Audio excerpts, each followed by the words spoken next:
নিয়ত যদি থাকে আপনি সফল হবেনই, কোনো সন্দেহ নাই। আপনি দুনিয়াও সফল হবেন, আপনি আখেরাতে সফল হবেন। কমপক্ষে আপনার সন্তান যদি কোরআনের হাফেজ নাও হয়, তাহলে আপনি এক ফোঁটা সওয়াব থেকে বঞ্চিত হবেন না। দুনিয়ার মানদণ্ড হচ্ছে ডিফারেন্ট। আপনি যদি প্রথম ইন্টারভিউতে যান, সেখানে যদি আপনি পাস না করেন তাহলে আপনার চাকরি হবে না। আপনি যদি কোনো পরীক্ষায় অংশগ্রহণ করেন, যদি উত্তীর্ণ না হন তাহলে সার্টিফিকেট পাবেন না। কিন্তু কোরআন বা আল্লাহ ইস্যুটা একেবারে কমপ্লিটলি ডিফারেন্ট। মানুষের ইস্যুর সাথে একেবারেই বিপরীত। মানুষ দেখে সফলতা, তিনি কতটুকু এখানে রেজাল্ট। মানুষ হলো রেজাল্ট ওরিয়েন্টেড মানুষের জীবন, কিন্তু আল্লাহ সুবহানাহু ওয়া তাআলার চিন্তা রেজাল্ট ওরিয়েন্টেড না। আল্লাহ সুবহানাহু ওয়া তাআলা এর চিন্তা হলো নিয়ত ওরিয়েন্টেড। আপনি যা নিয়ত করবেন আপনি তাই ফল পাবেন। নিয়তটা হচ্ছে এটি নাওয়াত থেকে এসে। নাওয়াত মানে হচ্ছে বিভিন্ন যে ফল আছে না, ফলের যে বীজ, সিড। নাওয়াত মানে হলো সিড। যেমন আকালতু তামারাতা, আরবরা বলে থাকে যে আমি খেজুরটি খেয়েছি এবং তার বীজটি আমি ছুঁড়ে ফেলে দিয়েছি, এটাকে বলে নাওয়াতা। নাওয়া মানে হচ্ছে বীজ। আপনি যে বীজ বপন করবেন আপনি সেরকম গাছই পাবেন। আপনি আমের বীজ বপন করলে কোনোদিন জাম পাবেন না, জামের বীজ বপন করলে কোনোদিন আম পাবেন না। যা বীজ বপন করবেন আপনি তাই পাবেন। আপনি কি বীজ বপন করছেন, অর্থাৎ আপনার নিয়তটা কি তা আপনাকে নিতে হবে। দুই বন্ধু ব্যবসা করতে গিয়েছে। ব্যবসা করতে গিয়ে তারা দুজনেই তৎকালীন যুগে তারা দুজনেই তাদের টাকাগুলো থলের মধ্যে ঢুকিয়েছে। প্রতিমধ্যে ক্লান্ত হয়ে গিয়ে তারা দুজনে একটু রেস্ট নেবে গাছের নিচে। দুজনেই গাছের মধ্যে তাদের টাকার থলেটাকে ওইখানে বেঁধে রাখলো। এর মধ্যে তারা একটু ঘুমিয়ে পড়লো। কাক মনে করলো, এই থলে দেখে মনে করেছে কালো, তো মনে করেছে এটা মাংসের টুকরো। একটা কাক এটা একটা থলেকে নিয়ে গিয়েছে। যেই ব্যক্তি থলে নিয়ে গেছে তিনি সবার আগে তিনি কি ওই বন্ধুর আগে তিনি ঘুম থেকে উঠলেন। উঠে দেখলেন যে তার থলে নাই এবং দেখলেন যে কাক নিয়ে যাচ্ছে। তিনি বুঝতে পেরেছেন ইট ইজ লস্ট। দ্রুত যিনি ঘুম থেকে উঠলেন তিনি দেখলেন যে তার বন্ধু থলেটা নিয়ে গিয়েছে এবং তিনি দ্রুত কি করলেন, তার থলেটা বন্ধুর যে জায়গায় থলেটা ছিল ওইখানে গিয়ে তিনি রেখে দিলেন। এবার বন্ধু ঘুম থেকে ওঠার পর বন্ধুকে তিনি বললেন যে আমার একটু সমস্যা হয়েছে, আমি আর হয়তো ব্যবসা করতে যাবো না, তুমি চলে যাও। বলে না না তোমাকে যেতে হবে, আমি একা যাবো না। বলে না তুমি যাও, আমি যেতে পারছি না, আমার একটু ঝামেলা হয়েছে, আমি একটু চলে যেতে হবে। বন্ধু চলে গেলেন। এখন অগত্যা একাই তিনি যাচ্ছেন। একটু সামনে যাওয়ার পরে তিনি দেখলেন যে এরকম একটা থলে পড়ে আছে। থলেটার দিকে তাকিয়ে তার মনে হলো এই থলেটা আমি চিনি মনে হচ্ছে এবং তিনি থলেটা নিলেন। নেয়ার পরে খুলে দেখলেন এখানের মধ্যে মুদ্রাগুলো আছে এবং তিনি দেখলেন তো তারই মুদ্রা, তার মুদ্রা এর মধ্যে আছে। তাইলে আগের থলে কে? ওই থলে খুঁজে গেলে তো তার থলে না। তার মানে তিনি বুঝতে পেরেছেন এটা তো আসলে বন্ধুর থলে ছিল। আমারটা তো বন্ধুরটা, আর এখানে যেটা আমি পেয়েছি এটাই তো মূলত আমারটা। তিনি ভাবলেন এখানে আসলো কোত্থেকে। এর মধ্যে তিনি দেখলেন এখানে কাকের ময়লা টলা পড়া। তিনি বুঝলেন যে এটা আসলে কাক নিয়ে গিয়েছে। এখন বন্ধুকে তো আর খুঁজে নিয়ে আসা যাবে না। তিনি গেলেন ব্যবসা করতে। তিনি চলে গেলেন। ব্যবসা করে ফিরে এসে তিনি দৌড়ে এসে তার বন্ধুকে বললেন যে অনেক ব্যবসা, বা তিনি প্রচুর পরিমাণ ব্যবসা করেছেন। এবার বন্ধুকে তিনি আসলেন, বন্ধুর বাসায় এসেছিলেন। এসে বলেন যে আমি ব্যবসা করেছি, ব্যবসার অর্ধেক তোমার। বলে আমার অর্ধেক মানে? বলে আমার অর্ধেক মানে কি? তুমি কি আমার সাথে যোগ করছো? বলে না, তোমার সাথে আমি যোগ করছি না। বলে কি তাহলে তুমি আমার ব্যবসা করলে তুমি অর্ধেক দিয়ে দিচ্ছ, তার মানে কি? বলে যে আসলে তোমার নিয়তের কারণে আল্লাহ সুবহানাহু ওয়া তাআলা আমাকে এবার ব্যবসায় এত বেশি বারাকা দিয়েছেন যে আমি সিদ্ধান্ত নিয়েছি তোমাকে অর্ধেক দিয়ে দেবো। বলে আমার নিয়তের মানে কি? আমি আসলে বুঝিনি। বলে বুঝা, তোমাকে এবার বুঝাই। তাহলে যে যখন আমি একটু সামনে এগিয়ে গেছিলাম, ঘটনাটা বললেন, সামনে গিয়ে দেখি থলে, ওই থলে আমি দেখে বুঝতে পারলাম এটা তো আমারটা। তাহলে তোমারটা যে তুমি আমাকে দিয়ে দিয়েছো এটা তখন আমি বুঝতে পেরেছি। আমি আর তোমাকে ডিস্ট্রাক্ট করিনি, আমি চলে গিয়েছি এবং আমি এমন ব্যবসা করেছি এটা আনপ্রেসিডেন্টেড। এত ব্যবসা আর আমি কখনো করতে পারিনি। আমি তখন সিদ্ধান্ত নিলাম আল্লাহ সুবহানাহু ওয়া তাআলা তোমার নিয়তের কারণে আল্লাহ আমাদেরকে এত ব্যবসা প্রদান করেছেন। তোমার নিয়তের কারণে your money was not lost, এটা বরং আমার কাছে গচ্ছিত আকারে ছিল। আমারটাও বরং আল্লাহ সুবহানাহু ওয়া তাআলা তোমার নিয়তের কারণে আমাকে ফিরিয়ে দিয়েছেন। আবার আমরা দুজনেই সমানভাবে লাভবান হয়েছে। বোনেরা, ভাইয়েরা, নিয়ত যদি আপনার পরিশুদ্ধ থাকে আপনি কোনো অবস্থায় ক্ষতিগ্রস্ত হবেন না। নিয়তটাকে পরিশুদ্ধ করেন, কেন দিয়েছেন। নিয়ত যদি আপনি পরিশুদ্ধ করতে পারেন তাহলে আপনি বারাকা পাবেন। ওয়ালাউ আন্না আহলাল কুরআ আমানু ওয়াত্তাকাউ লাফাতাহনা আলাইহিম বারাকাতিম মিনাস সামাই ওয়াল আরদ। লোকেরা যদি সত্যিকার অর্থে তারা আল্লাহর জন্য কাজ করত, তাহলে আসমান এবং জমিনের বরকতের দরজাগুলো আমি তাদের জন্য উন্মুক্ত করে দিতাম। আপনার কোনো জিনিসের অভাব হতো না। প্রবলেম হচ্ছে আমাদের এখন নিয়ত নাই, অথবা আমরা নিয়ত কি এটা বুঝিই না। Doing everything for the sake of Allah, আমি যাই করছি আল্লাহ সুবহানাহু ওয়া তাআলার সন্তুষ্টির জন্য করছি। If you can ensure it, then Allah সুবহানাহু ওয়া তাআলা will take the responsibility upon his shoulder to implement your decision. এটাকে বাস্তবায়ন করার জন্য আল্লাহ সুবহানাহু ওয়া তাআলা তখন করবেন। আল্লাহ সুবহানাহু ওয়া তাআলা এর সিদ্ধান্ত তখন হয়ে যাবে। ফাইজা আযামতা ফাতাওয়াক্কাল আল্লাহ, you have decided, then put your trust in Allah, Allah সুবহানাহু ওয়া তাআলা উইল ডু দি রেস্ট। আপনি সিদ্ধান্ত নেন, বাকিটা আল্লাহ সুবহানাহু ওয়া তাআলার কাজ। ফলে নিয়তটাকে পরিশুদ্ধ করেন। এখনো যদি না বুঝে থাকেন বা বুঝতে পারেন না কেন এনেছেন, তাহলে এখন থেকে বলুন, আল্লাহ তোমার সন্তুষ্টির জন্য আমি এটি করছি। আপনার সন্তান কোরআনে হাফেজ হবে, এটা আপনি অন্য জায়গায় ভাবিদেরকে বলে বলে বেড়াবেন, আপাদেরকে বলবেন, ভাইদেরকে বলবেন, কলিগদেরকে গিয়ে আপনি বলবেন আমার বাচ্চাটাকে কিন্তু হাফেজ বানাইতেছি। এটা বলার জন্য যদি করে থাকেন, তাইলে আমার মনে হয় এইটা আপনাদের কাজ না, এখান থেকে উল্টো হওয়া দরকার। কারণ আপনি হাফেজ বানানোর মাধ্যমে আপনি অন্য পথে, জান্নাতের পথে যাচ্ছেন না, বিপরীত পথে যাচ্ছেন। হাফেজ বানানোর মাধ্যমে, হাফেজ না হয়ে আপনি জান্নাতের পথে যেতে পারেন। নট নেসেসারিলি সবাইকে হাফেজ হতে হবে, পৃথিবীর সকল স্কলাররা হাফেজ না। কিন্তু হাফেজ হওয়া বা কোরআন হিফজ করা, এটা বড় স্কলার হওয়ার পথে একটা কি সাহায্যকারী এলিমেন্ট, একটা সহযোগী এলিমেন্ট, সহযোগী। কিন্তু এটাই একমাত্র এলিমেন্ট না। আল্লাহ সুবহানাহু ওয়া তাআলা চাইলে এর চেয়েও হাফেজ না হয়ে বড় আলেম হতে পারে। এটা 1 নম্বর পয়েন্ট। 2 নম্বর পয়েন্ট হলো যে আপনারা নিজেরা কোরআনের সাথে কতটুকু কানেকশন বিল্ডিং করেছেন, এটা দেখা দরকার। নিজেরা কোরআনের সাথে কোনো কানেকশন বিল্ডিং করেন নাই, কিন্তু বাচ্চাদেরকে কোরআনের হাফেজ বানাবেন, আমি মনে করি যে এটা একটা দুরূহ কল্পনা। এটা একটা দুরূহ কল্পনা। তাহলে আপনাকে করতে হবে কি? আমি অনেক মায়েদের কথা জানি, যে মায়েরা সকালে ভোরে আর্লি ইন দ্য মর্নিং তাহাজ্জুদের জন্য তারা ঘুম থেকে উঠেন এবং তাদের সন্তানদেরকে তারা কোরআনের হাফেজ বানানোর জন্য তারা মাদ্রাসায় নিয়ে আসেন, স্কুলে নিয়ে আসেন, এখানে হিফজখানা তারা নিয়ে আসেন। বাবারা অনেকে আমি জানি যে তারা ফজরের পরে আর ঘুমানোর অথবা রেস্ট নেওয়ার কোনো সুযোগ পান না, কারণ বাচ্চাকে দৌড়ে নিয়ে আসতে হবে এই স্কুলে, হিফজকে তাকে দিতে হবে, কারণ 6টায় বা 6:30 শুরু হবে। এটা একটা ম্যারাথন দৌড় আপনাদের জন্য।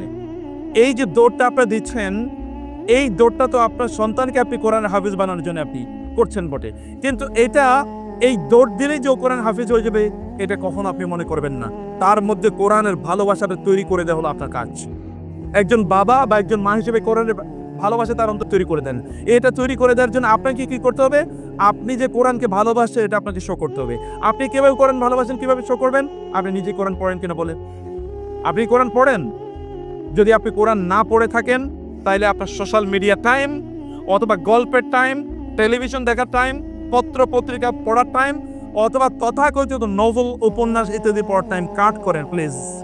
এই টাইমকে কাট করে আপনি ওদের সাথে কোরআন পড়তে বসুন, ওদেরকে নিয়ে আপনিও কোরআন পড়ুন। ওরা দেখুক আমার বাবা কোরআনকে প্রচন্ড ভালোবাসে, আমার মা কোরআনকে প্রচন্ড ভালোবাসে। এই যে ট্র্যাডিশন, এই ট্র্যাডিশন তার মধ্যে তৈরি হোক। আপনারা দেখবেন যারা কারি, তাদের বাচ্চারা কিন্তু কারি হয় সাধারণত। ও বাবার কাছ থেকে, মা মায়ের কাছ থেকে শুনতে শুনতে তারা কারি হয়ে যাচ্ছে। আবার যারা গায়ক, তাদের বাচ্চারা কিন্তু গায়ক হয় ছোটবেলা থেকে। যারা খেলোয়াড়, তাদের বাচ্চারা কিন্তু ছোটবেলা থেকে খেলার প্রতি প্রবণতা তৈরি হয়। আপনি যদি হাফেজ বানাতে চান, তাহলে আপনাকে কোরআনের প্রতি ভালোবাসাটা ওদেরকে শো করা দরকার যে you love the Quran very much. এবং এই জন্য আপনার টাইমিংটা আপনি নির্ধারণ করুন। আপনি জানেন যে কোরআন হিফজ করার জন্য গভীর রাত হচ্ছে প্রচন্ড গুরুত্বপূর্ণ। ইন্না কোরআনুল ফাজরি কানা মাশহুদা। ভোরের কোরআন তেলাওয়াত আল্লাহ তাআলা প্রত্যক্ষ করেন, ফেরেশতারা প্রত্যক্ষ করেন। তখন বারাকা আসে, তখন ব্রেন শার্প থাকে, তখন কনসেন্ট্রেশন লেভেলটা সুপ্রিম লেভেলে থাকে, তখন এনার্জি লেভেলটা সুপার লেভেলে থাকে। এই সময় যদি তাদেরকে কোরআন হিফজে আপনি একটু বসে দিতে পারেন, স্কুলে আসার আগেই 1 ঘন্টা আপনার সাথেই পড়ুক না কোরআন, আপনিও পড়েন, ওরাও পড়ুক। এবং এটা নিশ্চিত করতে হলে আপনাকে আর্লি বেডে যেতে হবে, দ্রুত আপনাকে ঘুমাইতে যেতে হবে। আপনি কোনো অবস্থায় যারা হাফেজ বানাতে চান বাচ্চাদেরকে, প্লিজ 11টার পরে, আমি যদি পারতাম বলতাম যে 10টার পরে যেন আপনার বাসায় লাইট না জ্বলে। আপনি যদি করেন কমপক্ষে নেন 11টা, কিন্তু এরপরে যেন বাসায় লাইট না জ্বলে। বাধ্যতামূলকভাবে ভাইদেরকে করতে হবে, বাধ্যতামূলকভাবে লাইট বন্ধ করে দিন এবং ওদেরকে ঘুমে অভ্যাস করুন। যদি তাদের ঘুম না আসে তাইলে তাদেরকে প্রয়োজনে একটু ফিজিক্যাল এক্সারসাইজের ব্যবস্থা করুন বিকালবেলা, যেন ক্লান্ত থাকে, আর্লি যেন ঘুমিয়ে পড়ে। আর্লি ঘুমিয়ে পড়লে তার ঘুমের জন্যও যত আগে ঘুমাবে তত ঘুমের জন্য যতটুকু আপনি জানেন যে যেমন আমরা ইয়েতে যখন মোবাইল যখন চার্জ দিই তখন কিন্তু ভোল্টেজ 100 ভোল্টেজ যদি আপনি চার্জ দেন তাহলে দেখবেন আধা ঘন্টা আপনার চার্জ হয়ে গেছে। আর লো ভোল্টেজ যদি থাকে তাহলে 3-4 ঘন্টাও চার্জ হবে না। এই আমাদের ব্রেনটা ফুল ভোল্টেজে ফাংশন করে যদি আমরা কি করি, আর্লি যদি আমরা ঘুমিয়ে পড়ি। যদি 8টা 9টা 10টার মধ্যে যদি ঘুমিয়ে পড়েন 5 ঘন্টা ওর গোটা শরীরকে ঝরঝরে করে দেবে। যদি আপনি কোনোভাবে 12টা 1টায় যদি ঘুমিয়ে দেন তাহলে দেখবেন 8 ঘন্টা 10 ঘন্টা ঘুমার পরেও তার শরীর মেজমেজ করবে, শরীর ঝরঝরে হবে না। অতএব আর্লি ঘুমিয়ে তাদেরকে দেন এবং আর্লি তাদেরকে ঘুম থেকে তুলে নিয়ে আসেন যখন আল্লাহ সুবহানাহু ওয়া তাআলা প্রথম আকাশে নেমে আসেন। এটা আপনি জানেন, যখন রাতের 1/3 বাকি থাকে তখন আল্লাহ তাআলা প্রথম আকাশে নেমে আসেন এবং তার পক্ষ থেকে আহ্বান করে অনেকেই বলতে থাকে নাদা মুনাদিম মিনাস সামাই।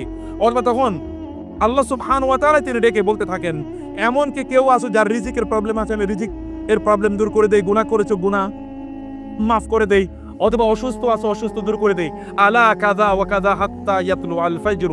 এভাবেই ডাকতেই থাকেন ফজর হওয়া পর্যন্ত। এটা একটা গোল্ডেন অপরচুনিটি।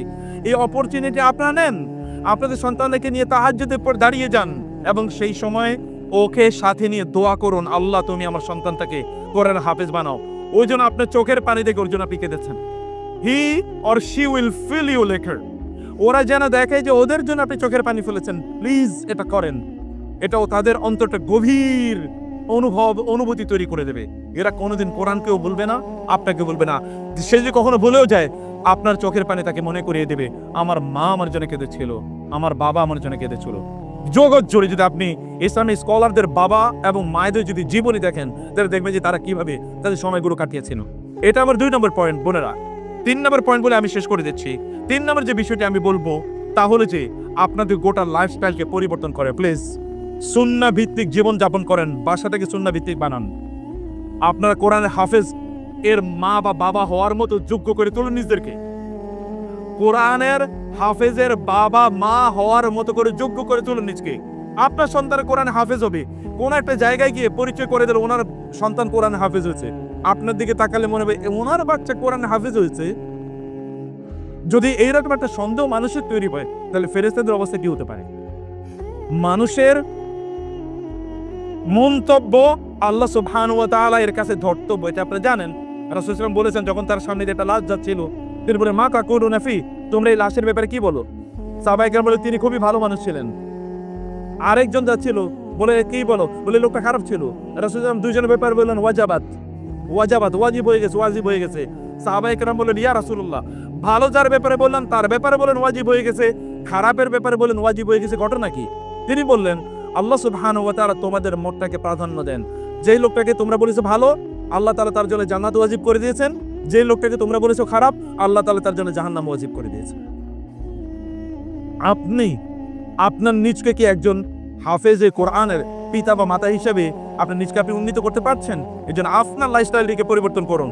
সালাত আদায় করা, কোরআন তেলাওয়াত করা, তাসবিহ তাহলিলগুলো করা, ওরা আল্লাহর কাছে দোয়া করা, আপনি ওদেরকে নিয়ে দোয়া করা, এবং আপনার সময়গুলো আপনি কোথায় কাটাচ্ছেন নিয়মিত নামাজ আদায় করা।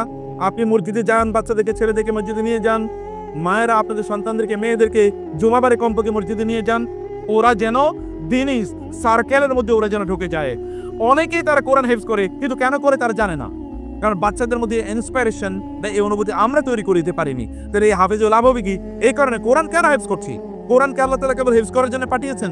কতজন হাফেজ মানে সাহাবী কোরআন হাফেজ ছিল আপনি গণলে দেখবেন অল্প কয়েকজন মাত্র, কিন্তু বাকিরা তারা এই জন্যে আব্দুল্লাহ ইবনে মাসউদ রাদিয়াল্লাহু তাআলা বলেছেন এমন একটা সময় আসবে যখন লোকদের জন্য কোরআন হেফজ করা সহজ হবে কিন্তু কোরআনের বাস্তবায়ন তাদের জীবনে বাস্তবায়ন করা খুব কঠিন হবে। আমাদের যুগে আমাদের জন্য কোরআন হেফজ করা কঠিন কিন্তু কোরআন জীবনে বাস্তবায়ন করা খুবই সহজ। আবার বলি কথাটা, আমাদের যুগে কোরআনের মানে অর্থ, কোরআনের স্পিরিট নিজেদের জীবনে বাস্তবায়ন করা খুবই সহজ, কিন্তু কোরআন হেফজ করা আমাদের জন্য কঠিন। আমরা এটা করতে কষ্ট হচ্ছে আমাদের। কিন্তু কোনো একটা সময় আসবে যখন মানুষ কোরআন হেফজ করবে সহজে, কিন্তু কোরআনের টিচিং তাদের জীবনে লাগবে না, জীবনে কোনো কাজে আসবে না, বা তারা এটা জীবনে প্রয়োগ করবে না। এরকম যেন আপনাদের বাচ্চারা না হয়। তবে কোরআন কি করতে হবে? Your prime objective should be to make them understanding the Quran. তারা যেন কোরআন বুঝে, এটা আপনাদের মাথায় আপনাদের রাখতে হবে। এই প্রসেসের মধ্যে তাদেরকে নিয়ে যান, তারা ভালো আলেম হোক, তারা ভালো মানুষ হোক। এই জায়গায় নিয়ে যেতে হলে কোরআনের লাইফস্টাইল আপনাদের বাসায় মেনটেন করতে হবে। এবং আপনারা দেখেছেন আপনাদের কাছ থেকে কিন্তু একটা প্রতিজ্ঞা নেওয়া হয়েছে, এবং আপনারা জানেন প্রতিজ্ঞা মেনটেন করতে হবে, ইমানের দাবি। ইয়া আইয়ুহাল্লাযীনা আমানু আউফু বিল উকুদ, এই ইমানদাররা তোমরা তোমাদের চুক্তিগুলোকে তোমরা পূর্ণ করো। আপনার এখানে চুক্তিবদ্ধ। এটা আমরা কেন করেছি? আমরা এই জন্য করেছি যেন আমরা সবাই মিলে যেন সত্যিকার অর্থে জান্নাতি একটা পরিবার যেন আমরা তৈরি করতে পারি। আমাদের বাচ্চাগুলো কোরআন হাফেজ হচ্ছে, তাদেরকে নিয়ে আমরা এবং এভারুজের এই ফ্যামিলি যেন আমরা যেন জান্নাতে একসাথে থাকতে পারি, এটাই তো আমাদের লক্ষ্য উদ্দেশ্য হওয়া উচিত। আর সেটা যদি হয় আমাদেরকে, তাহলে এই কাজগুলো আমাদের কি করতে হবে? নিয়মিত সালাত আদায় করা, বাসার পরিবেশটাকে দিনই পরিবেশে রাখা, ইনকামটাকে হালাল বানানো, এবং তারা যেন ঠিকমতো ক্লাসে আসে। আপনি আপনার বাচ্চাকে সম্ভবত তার ক্লাস হলো ধরে 6টায়, আপনি নিয়ে আসলেন 7টায়, মাঝে মাঝে আনলেন, মাঝে মাঝে আনলেন না। এই কাজ কোরআনের সাথে বেয়াদবি করবেন না অনুগ্রহ করে। আপনি জানেন সালাফরা কি করতেন? কোরআন পড়েছে, কোরআনের সামনে তারা পানি খেতেন না। কোরআন পড়ছে কিন্তু অন্যদিকে তাকাতেন না, এভাবে অন্যদিকে অনেক বড় কিছু করে যাচ্ছে কিন্তু ওইদিকে তাকাতেন না, কারণ এটা কোরআনের সাথে বেয়াদবি। তাহলে আপনি কোরআনের হাফেজ বানানোর জন্য আপনি তাকে ভর্তি করান এই সেকশনে, কিন্তু আপনি সময়মতো নিয়ে আসেন, আপনি ঘুম থেকে উঠেন না, অথবা আপনি অন্য কাজে ব্যস্ত, সময়মতো আপনি নিয়ে আসলে তাহলে তো কোরআনের সাথে আপনি আদব বা শিষ্টাচার রক্ষা করলেন না। আবার প্রতিষ্ঠানের সাথে এটা এক ধরনের কি জুলুম, কারণ হচ্ছে আপনার এই সন্তানটাকে পড়ানোর জন্য একজন টিচারকে অকুপাই করে রাখা হয়, তার অধীনে ধরেন 10 জন বাচ্চা দেওয়া হয়েছে। আপনার সন্তানটা না আসার কারণে এখানে 5 জন বাচ্চা পড়ে, কিন্তু এই শিক্ষক কিন্তু এখানে অকুপাইড। আর আপনার কারণে অন্য গার্ডিয়ানরাও কি হয়? বঞ্চিত হয়, মাহরুম হয়, অথবা তারা জুলুমের শিকার হয় আপনার কারণে। কারণ ক্যাপাসিটি কম, টিচার তো প্রচুর পরিমাণ টিচার নেওয়া লাগে। এখানে আপনি জানেন কি পরিমাণ হাফেজ টিচার আছে। এখন আপনার সন্তানকে নেওয়ার কারণে অন্য কাউকে নেওয়া যাচ্ছে না, আবার আপনি আপনার সন্তানকে ঠিক মতো আনেনও না। এই কারণে এখানে বলা হয়েছে, আমার মনে হয় পরপর কোনো 3টা ক্লাস এরকম বা একটা এখানে আমরা সিস্টেম করে দিয়েছি। এত যদি আসে তাহলে আমরা বলবো যে ঠিক আছে, আপনার সন্তান আর এখানে হাফেজ করানোর দরকার নেই, আপনি অন্যভাবে অন্য জায়গায় করুন। এটা আপনাকে করতে হবে। এবং ফাইনালি হলো, আপনারা শুধুমাত্র স্কুলেই পড়ে কোরআন হাফেজ হয়ে যাবে এটা মনে করবেন না। আপনাদেরকে এর বাইরেও আপনাদেরকে কাজ করতে হবে। বাসায় পড়ান, সকালে পড়াবেন, সন্ধ্যায় পড়াবেন, রুটিন মাফিক পড়াবেন। এই রুটিন মাফিক যদি আপনারা করতে পারেন তাইলেই কেবলমাত্র, হ্যাঁ, রুটিন মাফিক যদি আপনারা করতে পারেন তাইলেই কেবলমাত্র ওরা কোরআন হাফেজ হবে। ওদেরকে নিয়ে নামাজে দাঁড়িয়ে যাবেন। যে ভাইরা বলি, বোনে শুনুন, আপনি আপনার মেয়েটাকে বলবেন, যাও তুমি আজকে তাহাজ্জুদের নামাজ পড়ো আমাদেরকে, ওর সামনে পড়ো, কোরআনের লম্বা সূরা পড়তে হবে, আধা ঘন্টা তোমায় কোরআন তেলাওয়াত করতে হবে।